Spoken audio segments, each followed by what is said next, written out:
2 நாளில் படத்தை தடை செய்த பாஜக. தடையை மீறி ஒளிபரப்பப்பட்ட சம்பவம். கொல்லப்பட்ட 25,000 பேரின் கதை. அடுத்த நொடியே படத்தை டவுன்லோட் செய்த பொதுமக்கள். ஐடியா கொடுத்த படத்தின் ஹீரோ. நாடே பேசும் ஜஸ்வந்த் சிங். யார்தான் இவர்? ஓடிடியில் ஒளிபரப்பிய ZEE5 நிறுவனத்திற்கு ஏற்பட்ட சட்ட சிக்கல். வாண்டடாக வண்டியில் ஏறிய பவன் கல்யாண். முஸ்லிம்கள் கையில் சிக்கிய பாபா ராம்தேவ். வழக்கு பதிவு செய்து விரட்டி அடித்த வடமாநில பொதுமக்கள். இது மாதிரி இன்னைக்கு அரசியலில் நடக்கக்கூடிய பல்வேறுபட்ட செய்திகளும் அந்த செய்திகளோட உண்மைத்தன்மையும் களத்திலிருந்து வந்திருக்கக்கூடிய பல்வேறுபட்ட வீடியோ காட்சிகளோட தான் இன்னைக்கு வீடியோவில் பார்க்க போகிறோம். அதுக்கு முன்னாடி யாரெல்லாம் பேட்டை டிவியை சப்ஸ்கிரைப் பண்ணாமல் பார்க்குறீங்களோ அவங்க மறக்காமல் சப்ஸ்கிரைப் பண்ணிவிட்டு இந்த வீடியோக்களை உங்கள் நண்பர்களுக்கு அதிகமாக ஷேர் செய்யுங்க. இன்னைக்கு வடமாநிலம் முழுக்கவே ஒரு செய்தி பெரிய அளவில் பேசப்பட்டு இருக்கு. மிஸ்டர் பர்ஃபெக்ட் எக்ஸ்ட்ரா கோல்டு திருமணமான ஆண்களுக்கு திருப்பு முனையை ஏற்படுத்தும் ஹலாலான இயற்கை வியாகரா. 60,000க்கும் மேற்பட்ட திருப்திகரமான வாடிக்கையாளர்கள், 500க்கும் மேற்பட்ட வாடிக்கையாளர்களுக்கு குழந்தை வரமும் கிடைத்துள்ளது. வயதான பலகினமா, சுகர் பலகினமா, இனி கவலை வேண்டாம். உங்கள் இல்லறம் நல்லறமாக அமைய உடனே ஆர்டர் செய்யுங்கள். மேலும் விவரங்களுக்கு கீழுள்ள எண்ணை அணுகுங்கள். இன்னைக்கு வடமாநிலம் முழுக்கவே ஒரு செய்தி பெரிய அளவில் பேசப்பட்டு இருக்கு. ஒரு படம் ரிலீஸ் ஆகுது. ரிலீஸ் ஆன வெறும் 48 மணி நேரம், 2 நாள்ல இந்த படம் தூக்கப்படுது. அப்படி இந்த படத்தோட கதை தான் என்ன? ஏன் இந்த படத்தை இவ்வளோ வேகமாக பாஜக தடை செய்யணும்? மக்கள் எல்லாம் இந்த படத்தை வேகமாக நீங்க டவுன்லோட் பண்ணி வச்சு பார்த்துக்கிட்டு இருக்கிறாங்களேன்னு சொல்லி பெரிய அளவிலான ஒரு சர்ச்சை ஏற்பட்டிருக்கு. அதாவது படத்தோட பேர் சட்லாஜ் அப்படின்னு சொல்லக்கூடிய இந்த ஒரு படம். பஞ்சாப்ல நடந்த ஒரு கதை, 1990 காலகட்டங்களில் நடந்த ஒரு கதை. இந்த படத்தை எடுத்ததுலேருந்தே இந்த படத்துடைய டீம் பெரிய அளவிலான சட்ட சிக்கல்களை எதிர்கொள்கிறாங்க. படம் ஷூட்லாம் எடுத்து முடிச்சாச்சு. சென்சார் அனுமதி கேட்குறாங்க. சென்சார் போர்டு இந்த படத்தை போட்டு பார்த்த பிறகு இந்த படத்தில் 127 கட்டுகள் போடுறாங்க. 128 காட்சிகளை நீக்கணும் அப்படின்னு சொல்லி 127 வெட்டுகள் போடுறாங்க. அப்போ அந்த படத்தோட டைரக்டர், படத்தோட டீம் எல்லாமே பார்த்துட்டு 127 சீனை தூக்கிட்டா படத்தில் ஒன்றுமே இல்லையா, படத்தோட பேரும் படத்தோட எண்டு மட்டும்தான் இருக்குமே தவிர மீதி காட்சிகள் எதுவுமே இருக்காது அப்படின்னு சொல்லசொல்லி அவங்கள எவ்வளவோ முறையில் போராடி பார்த்தாங்க. நீதிமன்றம் வாயிலாகவும் போராடி பார்த்தாங்க. ஆனால் அதுக்கு தீர்வு கிடைக்கிற மாதிரி தெரியல. இந்த படம் கிட்டத்தட்ட ரிலீஸுக்கு தயாரானது 2023. அதுக்கு முன்னாடி ஷூட்லாம் எடுத்து முடிச்சாச்சு. அப்போ நம்மளும் போராடி பார்த்து வேலைக்கு ஆகல. அப்போ இந்த படத்தை ஓடிடியில் ரிலீஸ் பண்ணிடலாம் அப்படின்னு சொல்லி இந்த படத்தை ஓடிடியில் ரிலீஸ் பண்ணுறதுக்கு முன் வராங்க. ஓடிடி இந்த படத்தோடைய உரிமத்தை ZEE5 நிறுவனம் வாங்குறாங்க. ZEE5 இந்த நிறுவனம் இந்த படத்தை வாங்கி ஜூலை 3ஆம் தேதி இந்த படத்தை ரிலீஸ் பண்ணுறாங்க. ஜூலை 3ஆம் தேதி ரிலீஸ் பண்ணுறாங்க. அது எப்படி இந்த படத்தை ரிலீஸ் பண்ண போச்சு? ஒன்றிய அரசு இந்த படத்தை சென்சார் அனுமதி தரலை. இஸ்லாமிய வெறுப்பு படமெல்லாம் எடுத்து அனுமதி கொடுத்துருவோம்.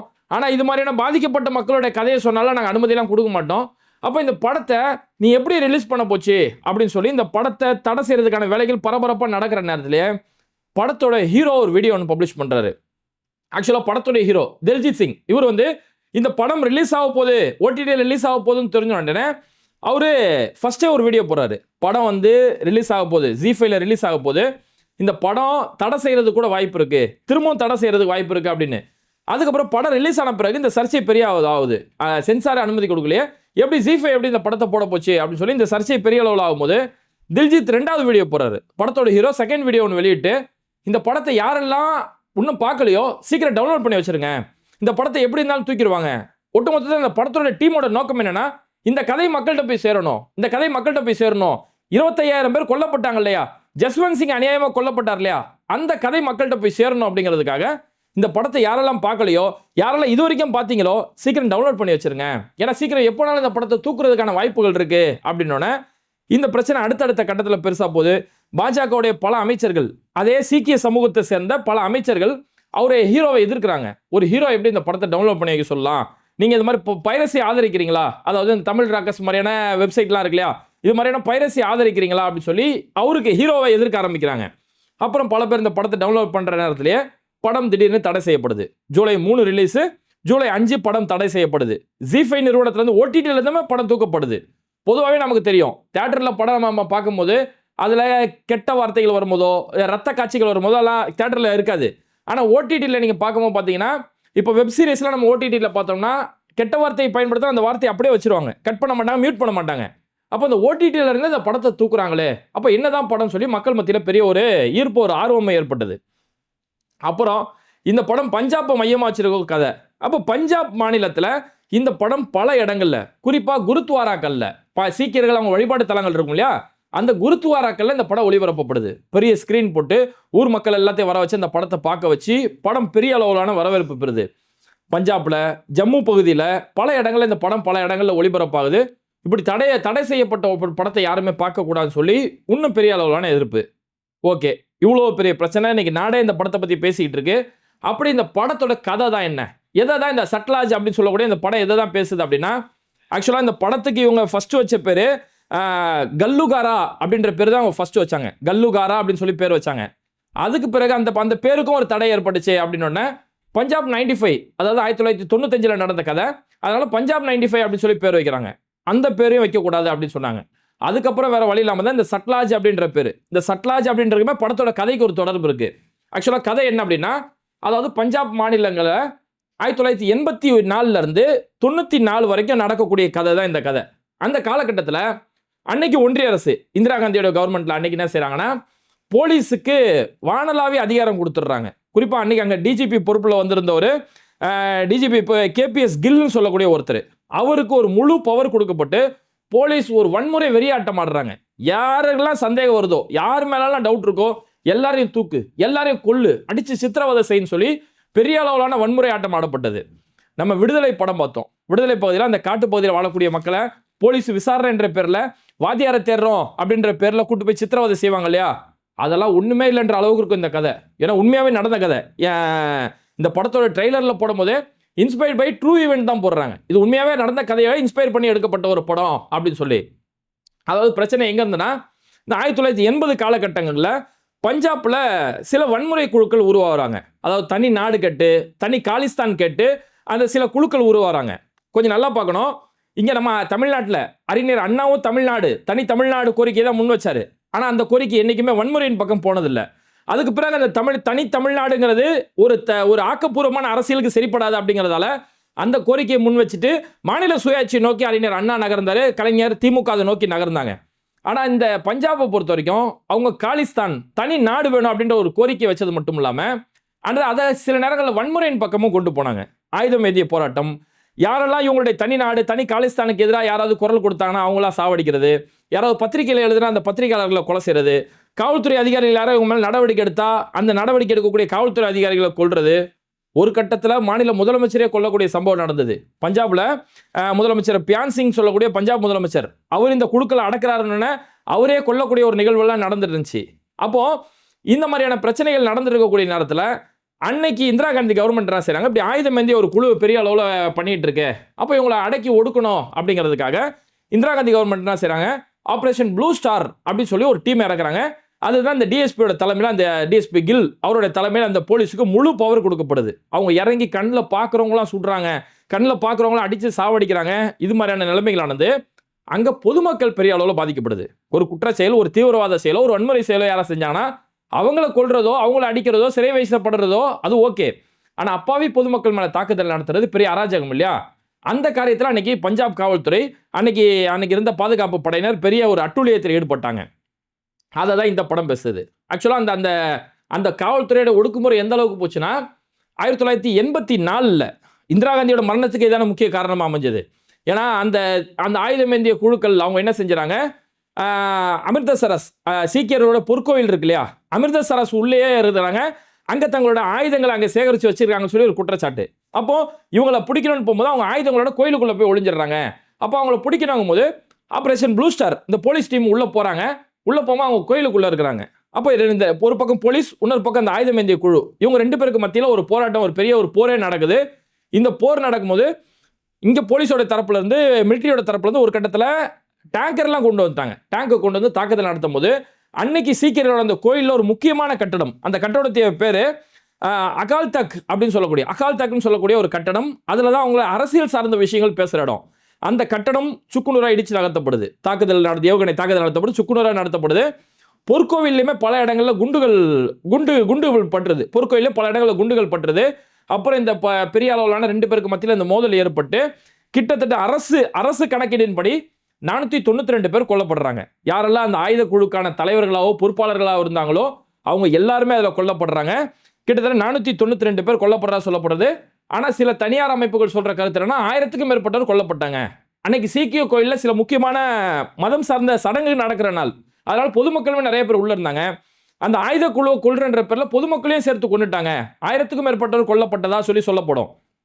இங்க மிலிட்டரி போலீஸோட சைடுல கிட்டத்தட்ட 83 பேர் அந்த இதுல மரணம் அடைஞ்சாங்க. அப்ப இப்படிப்பட்ட ஒரு நிகழ்வு, பொற்கோவிலுக்குள்ளே இப்பேற்பட்ட ரத்தங்களோட பல பேர் கொல்லப்பட்டதால அன்னைக்கு சீக்கியர்கள் பெரிய அளவிலான கோபம் அடைஞ்சு, அதனாலதான் இந்திரா காந்திக்கு பாதுகாவலராக இருந்த 2 சீக்கியர்கள் அவங்க அதோட கோபமாய் தான் இந்திரா காந்தி தானே அந்த ப்ளூ ஸ்டார் அனுப்பி இப்படி எங்க கோயிலை நாசப்படுத்தி எங்க ஆளுங்களா சாவடிச்சாங்க அப்படின்ற அந்த விரக்தியில தான் இந்திரா காந்தியோட 2 பாதுகாவலர்கள் இந்திரா காந்தியை சுட்டுட்டாங்க. இது நடந்த சம்பவம் இல்லையா?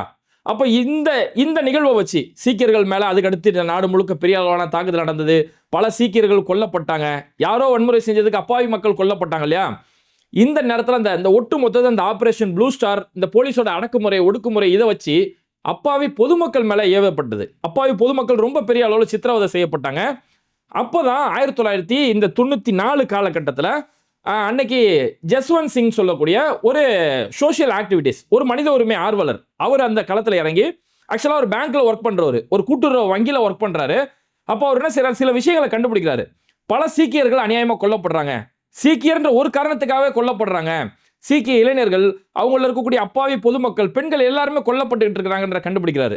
அப்போ இதுக்கு எவிடன்ஸ் வேணும், ஆதாரம் வேணும் அப்படின்ற அடிப்படையில் அவர் ஒரு பேங்க்ல ஒர்க் பண்ணவர் அப்படின்ற அந்த அனுபவத்தில் என்ன செய்யறாருன்னா, போலீஸோட சில பில்களை கலெக்ட் பண்றாரு, சில ரசீதுகளை கலெக்ட் பண்ணிட்டு, அந்த ரசீதுகள் பார்த்தோம்னா விறகு வாங்கின பில்லு. போலீஸுக்கு எதுக்கு விறகு? போலீஸுக்கு லட்டி வாங்குறாங்க, துப்பாக்கி வாங்குறாங்க, யூனிஃபார்ம் வாங்குறாங்கன்னா ஓகே, போலீஸ் ஏன் விறகு வாங்கணும் அப்படின்னு சொல்லி இந்த டீட்டெயில் ஒரு டேட்டா கலெக்ட் பண்ணும்போது, இப்படி விசாரணைன்ற பேர்லையோ அல்லது இவங்க தீவிரவாதிகளுக்கு உதவி செய்யறாங்கன்ற பேர்லையோ பல பேரை கூப்பிட்டுட்டு வந்து அவங்கள அடின்னு அடிச்சே பல பேரை சாவடிச்சிருக்கிறாங்க. இது மாதிரி பஞ்சாப் மாநிலத்தில் மட்டுமே 25,000 பேர் கொல்லப்பட்டிருக்கிறாங்க அப்படின்னு சொல்லி பல டேட்டாக்கள் எடுக்கிறாரு. இதுல பல சுடுகாடுகளில் கொண்டு போய் இந்த விறகை எடுத்துட்டு போய் பல பேரை வந்து அடையாளம் தெரியாத போனோம் அப்படின்னு சொல்லி பல பேரை போலீஸ் எரிச்சிட்டாங்க. அன்னைக்கு தேதிக்கு 3 மாவட்டத்தில் மட்டுமே, பஞ்சாபுடைய 3 மாவட்டத்தில் மட்டுமே 2097 உடல்கள் அடக்கம் செய்யப்பட எரிச்சிருக்கிறாங்க. இது மாதிரி ஒட்டுமொத்த பஞ்சாப்ல 25,000 பேர் சாவடிக்கப்பட்டாங்க அப்படின்னு சொல்லி ஜஸ்வந்த் சிங் இது சம்பந்தமா பெரிய அளவிலான சட்ட போராட்டம், மக்களுக்கு இந்த கருத்துக்களை எடுத்து சொல்லும் போது அன்னைக்கு ஜஸ்வந்த் சிங்குக்கு வந்து ஒரு மிரட்டல் கொடுக்கப்பட்டது. காவல்துறை சார்பில் ஒரு மிரட்டல் கொடுக்கப்பட்டு 25,000 பேருங்கிறல நீ இப்படியே பேசியிருந்தனா 25,001 மாறிடும் பார்த்துக்கோ, அதாவது ஒன்னையும் சேர்த்து கொண்டுருவோம் அப்படின்னு சொல்லி மிரட்டுறாங்க. அப்போ இந்த சம்பவம் நடந்திருக்கக்கூடிய நேரத்தில் 1995 காலகட்டம் 95 காலகட்டத்தில் ஜஸ்வந்த் சிங் அவரோட வீட்டு வாசல கார் அவர் தொடச்சிருக்கக்கூடிய நேரத்தில் திடீர்னு போலீஸ் வந்து ஜஸ்வந்த் சிங்கை கடத்திட்டு போயிடுறாங்க. சட்டப்பூர்வமாக சட்டவிரோதமாக கடத்திட்டு போயிடுறாங்க. அவரை போய் அடிச்சு சித்திரவதை செஞ்சு ஜஸ்வந்த் சிங் கொல்லப்பட்டுறாரு. ஆனால் ஜஸ்வந்தை யார் கடத்தினாங்க, என்ன ஆச்சு யாருக்குமே தெரியாது. அப்புறம் கொஞ்ச நாள் கழிச்சு சட்லாஜ் நதின்னு ஒரு இடம் இருக்குது பஞ்சாப்ல. அந்த சட்லாஜ் நதி கிட்ட ஒரு காவா, அந்த நதி ஓரத்தில் ஒரு காவா இருக்கும். அந்த காவாயில் அவரோட சடலம் கடந்தது, தாக்கப்பட்டு உயிரிழந்த ஒரு சடலம் மட்டும் அங்கே கடந்தது. அதனால தான் இந்த படத்தை எடுக்கும், இந்த ஒட்டுமொத்த கதை தான் இந்த படத்தோட கதை. இந்த படத்தை எடுக்கும்போது அவரோட உடல் எங்கே இருந்துச்சோ, சட்லாஜ் அந்த நதி கிட்ட இருந்துச்சோ, அதனால படத்தோட பேரே சட்லாஜ் அப்படின்னு சொல்லி படத்தோட பேரே அந்த பேர் வச்சுட்டாங்க. அப்போ இப்படி நடக்கும்போது அதுக்கு பிறகு அவருடைய ஜஸ்வந்த் சிங்கோடைய மனைவி அதுக்கு பெரிய அளவு புகார் கொடுத்து அவங்க வழக்கு பதிவு செஞ்சு அதுக்கு பிறகு சிபிஐ விசாரணை நடக்குது. அந்த சிபிஐ விசாரணையில் தான் இவர் இந்த தேதியில் போலீஸால் கடத்தப்பட்டார். போலீஸ் அவங்கள அடிச்சு கிட்டத்தட்ட 13 நாள் அடிச்சு சித்திரவதை செஞ்சாங்க. அதுக்கு பிறகு அந்த சடலத்தை கொண்டு போய் சட்லாஜ் நதி ஓரத்தில் போய் காவாலை தூக்கி போட்டாங்க. இது மிகப்பெரிய குற்ற செயல், மனிதாபிமானமே இல்லாத குற்ற செயல் சொல்லி சிபிஐ ரெக்கார்டில் பதிவு செய்கிறாங்க. அப்போ இந்த விஷயங்கள் எல்லாமே இதெல்லாம் பதிவு செய்யப்பட்டு முடிச்சு அந்த வழக்கு நடந்திருக்கும் போது இந்த விஷயத்தை பொறுத்த வரைக்கும் ஜஸ்வந்த் சிங்கை பொறுத்த வரைக்கும் பஞ்சாப்ல இன்னைக்கு தேதி வரைக்கும் பெரிய ஒரு தியாகியா பார்க்கிறாங்க. பல அப்பாவி சீக்கியர்கள் அடிச்சு கொல்லப்பட்ட ஒரு விபரத்தை இவர் ஒரு தனி மனிதன் வெளியே கொண்டு வந்தாரு. அவரும் அதுக்காக கொல்லப்பட்டாரு. அப்போ இந்த மக்களுக்காக உயிர் தியாகம் செஞ்ச ஒரு நபர், அவரும் வந்து ஒரு பெரிய தியாகியா அந்த பஞ்சாப் மக்கள் இன்னைக்குமே பார்த்துட்டு இருக்காங்க. அவருடைய கதை தான் இந்த சட்லாஜ்னு சொல்லக்கூடிய ஒரு திரைப்படம் எடுக்கிறாங்க. இந்த படத்தை தான் இன்னைக்கு பாஜக அரசு தடை செய்யறாங்க. அவங்க தடை செய்யும் போது சொல்லக்கூடிய காரணம் என்னன்னா, இந்த படம் பாதிக்கப்பட்ட மக்களோட வழியை பேசுறேன்றீங்களே தவிர நீங்க வந்து தீவிரவாதத்தை பேசல. இந்த படம் தீவிரவாதிகளோட வன்முறையை பெருசா பேசாம வெறும் இந்த பாதிக்கப்பட்டவங்களோட வழியை பேசுறன்ற பேர்ல காவல்துறையும் பாதுகாப்பு படையினரையும் பெரிய ஒரு வன்முறை குழுவா காட்டுறீங்க. இதனால நாட்டுடைய ஒருமைப்பாட்டுக்கும் நாட்டுடைய பாதுகாப்புக்கும் அச்சுறுத்தல் ஏற்பட்டுரும். நாட்டுடைய பேர் பல நாடுகளில் வந்து நம்ம இந்தியாவோட பேர் கெட்டுப்படும். அதனால இந்த படத்தை நாங்கள் தடை செய்யறோம்னு சொல்லி படத்தை இன்னைக்கு ஒன்றிய அரசு சார்பில் இந்த படத்தை தடை செஞ்சாங்க. அவங்கள சட்ட போராட்டம் நடத்தி அதுக்கடுத்து தான் ஓடிடி ரிலீஸ் பண்ணாங்க. இன்னைக்கு ஓடிடியில இந்த படத்தால் தடை செய்யப்பட்டிருக்கு. அது தடை செய்யப்பட்ட பிறகு அதனால தான் பஞ்சாப்ல பல இடங்களில் தடையை மீறி இந்த படம் பொது இடங்களில் ஒளிபரப்பப்பட்டுக்கிட்டு இருக்கு. நிறைய பேர் டவுன்லோட் பண்ணி இந்த படத்தை பார்த்துட்டு இருக்காங்க. இதுதான் நடந்திருக்கக்கூடிய சம்பவம். வட மாநிலங்களில் இன்னைக்கு பெரிய அளவில் வைரலாக போயிருக்கு. நம்ம தமிழ் ஊடகங்கள் இது பெரிய அளவில் பேசுகிற மாதிரி தெரியல. இங்கே நமக்கு எழக்கூடிய கேள்வி என்னன்னா, இந்த ஒரு படம், அந்த படத்தை பொறுத்த வரைக்கும் தீவிரவாதத்தை ஆதரிக்கல. அன்னைக்கு அவங்க வன்முறை ஏந்தினதோ ஆயுதம் ஏந்தினதோ தீவிரவாதத்தை ஆதரிக்கல. பாதிக்கப்பட்ட மக்களோட வழியை பேசுறாங்க இல்லையா? ஆனால் நீங்கள் வழியை பேசுறீங்களே, தீவிரவாதத்தை பேசலையே அப்படிங்கிறீங்களே. இந்த இடத்துல இப்படி நியாயமான வியாக்கியான கருத்துக்கள் பேசுறீங்களே, இந்த வியாக்கியான கருத்தெல்லாம் கேரளா ஸ்டோரி படம் எடுக்கும்போது எங்கே போச்சு? அதாவது இந்த சட்லாஜி படம் வாச்சோம் இன்ஸ்பைர்ட் பை ட்ரூ ஈவெண்ட்ஸ், நடந்த ஒரு உண்மை சம்பவத்தை மையமாக வச்சு எடுக்கப்பட்ட ஒரு கதை. ஆனால் கேரளா ஸ்டோரி முழுக்க முழுக்க வன்மம். அப்படி ஒரு சம்பவம் நடக்கவே இல்லை. முஸ்லீம் ஆண்கள் வந்து இந்து பெண்களை காதலிப்பாங்க, காதலிச்சு கர்ப்பமாக்குவாங்க, கர்ப்பமாக்கி மசூதியில் கொண்டு போய் ஆலிம்சா முன்னாடி போய் கல்யாணம் பண்ணுவாங்க. அந்த பொண்ணுங்களை கர்ப்பமாக்கின பொண்ணுங்களை சிரியாவுக்கும் வெளிநாடுகளுக்கும் கொண்டு போய் அவங்கள தீவிரவாதிகளாக போய் விற்றுருவாங்க, அடிமை சந்தையில் விற்பாங்க, அவங்கள கொண்டு வந்து தீவிரவாத வேலைகளை ஈடுபடுவாங்கன்னு சொல்லி அபாண்டமான பொய்களை வச்சு, அதுக்கடுத்து இதுக்கு எதாவது ஆதாரம் இருக்கான்னு கேட்டால் கடைசியில் ஆதாரம் இல்லை, நாங்கள் கற்பனையில் எடுக்கப்பட்ட படம் சொல்லி கதையை அப்படியே மாற்றி விட்டாங்க. ஆரம்பத்தில் கேரளா ஸ்டோரி எடுக்கும்போது இது உண்மை கதை, 32,000 பேரோட உண்மை கதைனாங்க. அதுக்கப்புறம் இல்லை இது கற்பனை கதை அப்படின்னு சொல்லி மாற்றிக்கிட்டானுங்க. அப்போ இவன் கற்பனையாக எடுக்கிறதுக்காக ஒரு மதத்தையே தீவிரவாத மதமா குரான் தான் இவங்களை இப்படி செய்ய சொல்லுது. முஸ்லீம் பெண்கள் மொபைல் யூஸ் பண்ணால் புருஷனாரை வந்து சுட்டு கொண்டுருவான். ஒரு பொண்ணு இந்துவா இருந்து முஸ்லீமான ஒரு பொண்ணு அவங்க அப்பா உயிருக்கு போராடிட்டு இருந்தா கூட அங்கே போய் நெத்தியில் போய் எச்சு துப்பிட்டு போயிடுவா. இப்படியாப்பட்ட வன்முறையான கருத்துக்களை பதிவு செஞ்சுட்டு, முஸ்லீம் பொண்ணு உன் கூட காலேஜில் ஒரு முஸ்லீம் பொண்ணு இருந்தா கூட அந்த பொண்ணு தான் உனக்கு மயக்க மாத்திரையெல்லாம் கொடுத்து முஸ்லீம் பசங்களோட அவளை படுக்க வச்சிருவா அப்படின்னு சொல்லக்கூடிய இவ்வளவு வன்மமான வக்கரமான கருத்துக்களை, கேடுகட்ட கருத்துக்களை ஒருத்தன் படமாக எடுப்பான். அந்த படத்துக்கு அனுமதி கொடுத்துருவீங்க. காஷ்மீர் ஃபைல்ஸ்னு ஒரு படம் எடுப்பான். அந்த படத்துக்கு முழுமையான, அந்த படத்துக்கு எந்த ஒரு ஆதாரமும் கிடையாது. அந்த படத்துக்கு அவ்வளோ முழுமையான அங்கீகாரம் கொடுத்து அரசு சார்பில் வரி விலக்கெல்லாம் செய்யப்படும், அதுக்கெல்லாம் அனுமதி கொடுத்துருவீங்க. ஏன் இப்போ பவன் கல்யாண், இன்னைக்கு புதுசாக சங்கியா முளைச்சிருக்கக்கூடிய பவன் கல்யாண், ஒரு மாநிலத்தோட துணை முதலமைச்சர் பொறுப்பில் இருக்கக்கூடிய பவன் கல்யாண் அவ்வளோ வக்கரமான ஒரு படத்தை எடுக்கிறாரு. அவர் இப்போ சமீபத்தில் ஒரு படம் எடுத்திருந்தாரு, உஸ்தாத் பகத்சிங் சொல்லி ஒரு படம். அந்த படத்தில் ஒரு போலீஸ் அதிகாரி, இவர் ஒரே ஆள் 1000 பேரை தூக்கி போட்டு அடிப்பார். அப்போது ஒரு குரூப்பை பிடிக்கிறதுக்கு போவார். அந்த ஏரியா ஒரு முஸ்லீம்கள் இருக்கக்கூடிய ஒரு ஏரியா. அந்த ஏரியாவில் போகும்போது அவர் காரை விட்டு இறங்கினோன்னே அவர் வந்து இப்போ சங்கியானது இவ்வளோ தேதாண்டி பொட்டு வச்சிருக்காரு இல்லையா, இந்த படத்துலையுமே பொட்டோடு தான் இருக்கிறாரு. அப்போது பொட்டோட அங்கே போய் இறங்கினோன்னே முஸ்லீம்கள் வழிமறைக்கிறாங்க. வழிமறைச்சி இது முஸ்லீம்கள் இருக்கக்கூடிய ஊர், இங்கெல்லாம் நீ பொட்டோடெல்லாம் உள்ளே வரக்கூடாது அப்படிங்கிறாங்க. அப்போ உடனே இவரு டைலாகு, ஹேய் இது பாரத தேசம்டா, இது பாகிஸ்தான் கிடையாதுடா, நவுர்ரா அப்படின்னு ஒரு அடி அடிச்சுனா வானத்துக்கு பறந்து போயிடுவான். அப்போ எவ்வளோ வக்கரமான கருத்து பாருங்க. இந்த காட்சியை எப்படியா சென்சார் போர்டு அனுமதி கொடுக்கலாமா? இவ்வளோ ஒரு கேடுகட்ட டைலாக் ஒருத்தன் வைக்கிறான், இந்த காட்சிக்கு சென்சார் போர்டு எங்கேயாவது அனுமதி கொடுக்கலாமா? முஸ்லீம் தெருக்கள்லையோ முஸ்லீம் ஊர்கள்லையோ பொட்டு வச்சுட்டு யாராவது போனாங்கன்னா அவங்கள உள்ள சேர்க்க மாட்டாங்க அப்படின்றது எவ்வளோ வக்கரமான ஒரு கருத்து. அப்போ முஸ்லீம் ஊர்கள் முஸ்லீம் தெருக்கள் எல்லாமே பாகிஸ்தான்கள் அப்படின்ற ஒரு கருத்தை ஒரு துணை முதலமைச்சர் பொறுப்பில் இருக்க ஒரு ஆள் எடுக்கிறாரு. இந்த படத்துக்கெல்லாம் சென்சார் போர்டு நீங்கள் அனுமதி கொடுத்துருவீங்க. இதே பவன் கல்யாண் இதுக்கு முன்னாடி முகலாயர்கள் கதையை எடுத்துக்கிட்டு ஒரே ஆள் 10,000 பேர் அடிச்சு காலி பண்ணுவார். முகலாயர் சம்பந்தமான அவ்வளோ வன்மமான கருத்துக்களை படத்தில் முன்வைக்கிறாங்க. அந்த படத்துக்கு முழு சென்சார் அனுமதி கொடுத்துருவீங்க. ஆனால் ஒரு கருத்தை ஒருத்தன் எடுத்துட்டான் அப்படின்னா, உங்களுக்கு எதிரான கருத்துக்களையோ ஒரு நியாயமான கருத்துக்களையோ ஒருத்தன் எடுத்துட்டானா அந்த படத்துக்கு பாஞ்சு வேகமாக வந்து தடை விதிக்கக்கூடிய ஒரு வேலையை தான் இங்கே செஞ்சுட்டு இருக்கிறாங்க. இப்போ நம்ம என்ன கேட்குறோம், அந்த படத்தோட ஒட்டுமொத்த சாராம்சம், நான் சொல்கிறேன் சட்லாஜ் இந்த பஞ்சாப் கதையோட ஒட்டுமொத்த சாராம்சம்ன்றது, அவங்க அன்னைக்கு தனி நாடு கேட்டாங்க இல்லையா, அதுதான் பிரச்சனை. தனி காலிஸ்தான் கேட்குறாங்க, அதுதான் பிரச்சனை அப்படின்னா, அப்போ அது இந்தியான்றது ஒரு எல்லாருக்குமான ஒரு நாடு, அதில் மாற்று கருத்து கிடையாது, எல்லாருக்குமான நாடு. நம்மளுடைய கான்ஸ்டியூஷன் அதுதான் சொல்லுது. எல்லாருமே இந்தியர்கள் எல்லாருமே மதத்தாலோ இனத்தாலோ மொழியாலோ நமக்குள்ள பாகுபாடே பார்க்கக்கூடாதுன்னு சொல்லி ஆர்டிகல் 14 ஆர்டிகல் 25 வரைக்கும் இதை பற்றி தான் பேசிக்கிட்டு இருக்கு. அப்போ இப்படி இருக்கக்கூடிய நேரத்தில் ஒரு தனிநாடு கோரிக்கை கேட்கறது தப்பு அப்படின்னு சொல்லி இந்த நீங்களோட கோரிக்கை சொல்லுதுன்னா, அப்போ இங்கே இந்து ராஷ்டிரான்னு ஒரு கூட்டம் சுற்றிட்டு கிடக்கல, அவங்கள என்னைக்கு நீங்கள் ஒடுக்க போறீங்க? இப்படி ஒரு படத்தை தடை செய்யணும், ஓகே. அப்போ இந்த இந்து ராஷ்டிரான்னு ஒரு கூட்டம் இங்கே சுற்றிட்டு கிடக்க, இப்போ நேற்று பாபா ராம்தேவ் ஒரு கிறுக்கு சாமியார் ஒருத்தர் சுற்றிட்டு இருப்பார் இல்லையா, பாபா ராம்தேவ் யோகா பண்றேன் இன்னைக்கு கார்பரேட் முதலாளியா உட்காந்துட்டு இருக்கார் இல்லையா, பாபா ராம்தேவ் ஒரு டிவி சேனல்ல பேட்டி கொடுக்கும்போது சொல்றாரு, இந்து ராஷ்டிரம்ன்றது வேணும். இந்து ராஷ்டிரம் என்பது இது கிறிஸ்தவர்களுக்கோ முஸ்லீம்களுக்கோ எதிரான ஒரு கருத்து இல்லை. இந்து ராஷ்டிரம்னு ஒன்று உருவாச்சு அப்படின்னா, இந்து ராஷ்டிரம்லாம் ஒன்று தப்பான ஒரு வார்த்தை இல்லைங்க. நம்ம எல்லாரோட முன்னோர்கள் எதை ஃபாலோ பண்ணிட்டு இருந்தாங்களோ அதுதான் இந்து ராஷ்டிரம். இன்னைக்கு நீங்க முஸ்லீமா இருக்கலாம், கிறிஸ்தவர்கள் இருக்கலாம், உங்க முன்னோர்கள்லாம் சனாதனத்தை பின்பற்றி இருந்தாங்க இல்லையா, அந்த சனாதனம் தான் இந்து ராஷ்டிரம் அப்படின்னு சொல்லி ஒரு கருத்து சொல்றாரு. சரி, நீ முன்னோர் போனா அதுக்கு முன்னாடி முன்னோர்கள் எங்க போனாங்க? அதாவது ஹைபர் கணவாய் வழியா ஒரு கூட்டம் உள்ள வந்துச்சுல, அந்த கூட்டம் வரதுக்கு முன்னாடி இங்க யார் இந்தியாவில் யார் இருந்தா? அந்த கேள்விக்கு நீ போனல, அங்க போக மாட்டாங்க. இவங்களோட வரலாறு ஹைபர் கணவாய்க்கு பிறகுதான் ஆரம்பிக்கும். சரி, அப்போ சனாதனத்தை தான் நம்ம முன்னோர்கள் எல்லாம் பின்பற்றி இருந்தாங்க. அதனால இந்து ராஷ்டிரம் உருவானா யாருக்கும் எந்த பாதிப்பும் உருவாகாது. நீங்க வேணும்னா நீங்க தாடியை வச்சுக்கலாம், வேணாம்னா நீங்க தாடி வைக்காம இருக்கலாம். வேணும்னா நீங்க கத்தனா சுண்ணத்து வேணா நீங்க சுண்ணத்து பண்ணிக்கலாம், இல்ல சுண்ணத்து பண்ணாம இருக்கலாம்.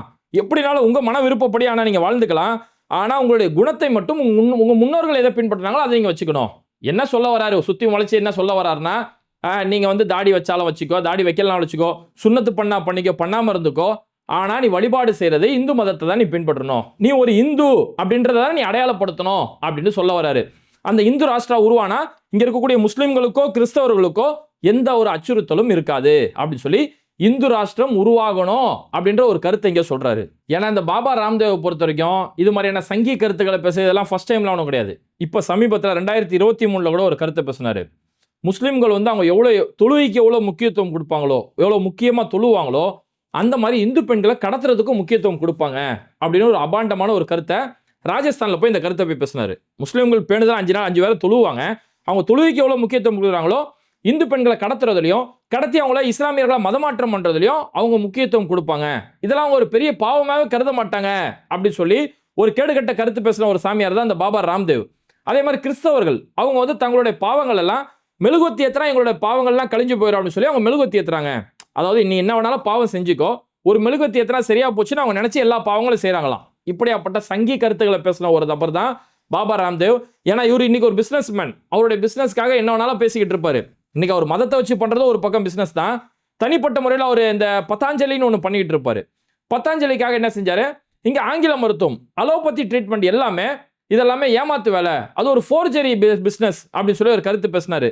அதுக்கடுத்து மருத்துவ சங்கம் சார்பில் அவர் மேல வழக்கு பதிவு செய்யப்பட்டு அந்த கேஸுக்கு அவர் கோர்ட்டுக்கு வந்து ஆஜராகாத நேரத்தில் நீதிமன்றம் அவரை கடுமையாக எச்சரிச்சு ஒழுங்கா நீ வரலாம் பிடிச்சி உள்ள தூக்கி போட்டுருவேன் அப்படின்னு மிரட்டினதுக்கு அப்புறம் நீதிமன்றத்தை வந்து மன்னிப்பு கேட்டாரு. ஜட்ஜு மன்னிக்கவே முடியாது, ஒன்றும் மன்னிக்கவே முடியாது அப்படின்னு, ஐயா நிரந்தர நிபந்தனையற்ற மன்னிப்பு கேட்குறேன் ஐயா அப்படின்னு ஜட்ஜு முன்னாடி போய் விழுந்தாரு. அப்படிப்பட்ட அந்த சாவர்கர் பாணியில் மன்னிப்பு கேட்கக்கூடிய ஒரு கூட்டம் தான் இன்னைக்கு இன்னும் அவங்க ஆட்சி நல்லா ஸ்டாண்ட் ஆயிட்டாங்க அப்படின்ற இடத்துல வந்ததுக்கு பிறகு இந்து ராஷ்டிரம் உருவாக தான் செய்யும். உருவாச்சுன்னா உங்களுக்கு ஒன்றும் பிரச்சனை இல்லை, நீங்க எப்படினாலும் இருந்துக்கோங்க, ஆனா நீங்க வந்து அந்த இந்து உங்களுடைய முன்னோர்கள் ஏதோ ஃபாலோ பண்ணாங்களோ அப்படி நீங்க இருந்துக்கணும் அப்படின்ற ஒரு கருத்தை பேசிட்டு அலைகிறாரு. ஆனா இவரு மேல எந்த ஒரு நடவடிக்கையும் இல்லை. இந்தியா அனைவருக்குமான நாடு அப்படின்னு நம்ம சொல்லும் போது, அதுதான் நம்ம அரசியல் சாசனம் சொல்லும் போது, எங்களுக்கு அந்த அரசியல் சாசனம் வேணாம், இதை நாங்க இந்து நாடா மாத்துவோம், இந்து ராஷ்டிரானா இவங்க சங்கி சித்தாந்தம் எதோ சொல்றாங்களோ அதை நடைமுறைப்படுத்துவோங்கிறாங்க. RSSுடைய தலைவர் மோகன் பகவத் சொல்றாரு, இந்து ராஷ்டிரம்லாம் புதுசாலாம் ஒன்றுலாம் உருவாக்கணும், ஆல்ரெடி இது இந்து நாடு தான் அப்படின்ற வார்த்தையை போன வாரம் இந்த கருத்தை பேசுறாரு. ஆல்ரெடி இது இந்து நாடுன்றதை ரிஜிஸ்டர் பண்றாரு. ராம ஜென்ம பூமி எப்படி உருவாக ஒரு நேரத்தில் ஆச்சரியமா இருந்துச்சு, அந்த இடத்துல ராமர் கோயில் கட்டப்படுமா, மசூதி இருக்காங்க ராமர் கோயில் கட்டப்படுமான் இருந்தது. ஆனா உறுதியோட நம்ம முன்னோர்கள் போராடினாங்க. ஹெட்கவர்ல இருந்து வராரு, RSS ஆரம்பிச்ச ஹெட்கவர்ல இருந்து எல்லாருமே உறுதியோட போராடினதால, அந்த உறுதியோட செயல்பட்டதால அந்த இடத்துல மசூதி இடிக்கப்பட்டு இன்னைக்கு ராமர் கோயில் கட்டப்பட்டாச்சு அப்படிங்கிற கருத்து போல அவர் பேசுறாரு. அந்த மாதிரி இது இந்து ராஷ்டிரம் உருவாகுமா அப்படிலாம் நீங்க கேட்க வேணாம், இது இந்து நாடு தான், ஆல்ரெடி உருவாயிருச்சு, இது இந்து நாடு தான் அப்படின்னு சொல்றாரு. அப்ப இது இந்து நாடு தான் ஒருத்தர் பேசுறாரு, இந்து ராஷ்டிரம் உருவாகணும் உருவாக்கப்படணும்னு ஒருத்தர் பேசிட்டு இருக்கிறாரு. இதுக்கு முன்னாடி ஒரு பாஜக அமைச்சர் ஈஸ்வரப்பான்னு ஒருத்தர் பேசினாரு, எங்கெல்லாம் தேசிய கொடி மூவர்ண கொடி பறக்கிறதோ அதை அகற்றி விட்டு அங்கெல்லாம் காவி கொடி பறக்க வேண்டும் அப்படின்னு சொல்லி ஒருத்தர் பேசுவாரு. இவங்க மேலெல்லாம் நடவடிக்கை எடுக்க மாட்டீங்க. ஆனா இதுக்கு முன்னாடி ஒருத்தவங்க தனி நாடு கேட்டு ஒரு கோரிக்கை பண்ணாங்க, அதனால போலீஸ் அத்துமீறல் நடந்தது, போலீஸ் அப்பாவி பொதுமக்களை கொண்டாங்க. அந்த அப்பாவி பொதுமக்கள் பாதிக்கப்பட்டதை ஒருத்த படம் எடுத்தா அந்த படத்துக்கு நீங்க தடை செய்வீங்க. ஆனா இஸ்லாமிய வெறுப்பு கொண்ட படங்கள் எடுத்தாலோ, இஸ்லாமிய வன்மங்களை கறக்கக்கூடிய படங்கள் எடுத்தாலோ அந்த படத்துக்கு நாங்க எந்த தடையும் எடுக்க மாட்டோம். இந்தியாவை ஒரு இந்து நாடு அப்படின்னு சொல்லி ஒரு தனி ஒரு மதத்துக்கு ஒப்பிட்டு பேசுவாங்க, அது மேல நடவடிக்கை எடுக்க மாட்டாங்கன்னா இதுதான் பாஜகவுடைய அரசியல். அவங்களுக்கு எதெல்லாம் சார்போ அது மட்டும்தான் அரசியல் நான் பேசணும். நான் எதை விரும்புறனோ அதை தான் நீ பேசணும், நான் எதை செய்யணும்னு சொல்றேனோ அதை தான் நீ செய்யணும், நான் எந்த உடையை உடுத்தணும்னு சொல்றேன் அந்த உடையை தான் நீ உடுத்தணும்னு சொல்லக்கூடிய இந்த சர்வாதிகார ஆட்சி தான் நடந்துட்டு இருக்குது. அதனாலதான் இந்த படத்தோடைய தடை செய்யப்பட்ட பிறகு இந்த தடையை மீறி பல இடங்கள் இந்த படம் இன்னைக்கு ஒளிபரப்பப்பட்டு இருக்கு. பல பேர் அவங்களுடைய மொபைல்ல டவுன்லோட் பண்ணி இந்த படங்களை இன்னைக்கு பார்த்துட்டு இருக்காங்க. இதுதான் இன்னைக்கு இன்டர்நேஷனல் லெவல்ல, இன்னைக்கு நம்ம தேசிய அளவுல இந்த செய்தி பெரிய அளவுல கவனம் பெற்றிருக்கு. இந்த சம்பவங்கள் சம்பந்தமா உங்களுடைய கருத்துக்கள் என்ன அப்படிங்கிறத மறக்காம கமெண்ட் பண்ணிட்டு, இது மாதிரி பல்வேறுபட்ட செய்திகளோட ஆதாரங்களோட பார்க்கறதுக்கு நம்ம பேட்டை டிவியை மறக்காம சப்ஸ்கிரைப் பண்ணிட்டு, இந்த வீடியோக்களை உங்கள் நண்பர்களுக்கு அதிகமாக ஷேர் செய்யுங்க. இணைந்திருப்போம்.